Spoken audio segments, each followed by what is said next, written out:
শুনে শুনে না ধর্মের কথা, মানে না ধনী কিংবা গরিব।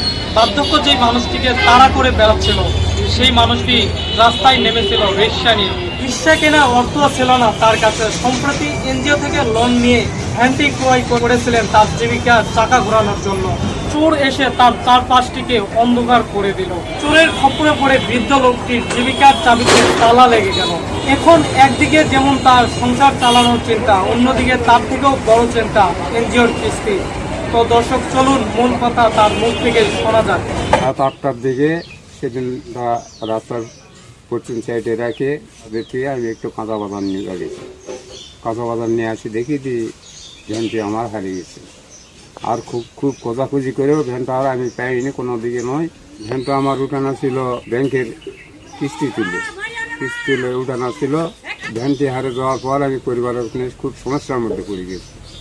এগুলো আপনারা যদি এখন একটু সহযোগিতা করেন তাহলে আমি হয়তো একটু না বাঁচতে পারি, তাছাড়া খুবই সমস্যার মধ্যে আছে। দর্শক, সুরের তো নেই কোনো ধর্ম, কিন্তু আমাদের তো আসে মানুষত্ব, অন্যের প্রতি ভালোবাসা এবং সহানুভূতি।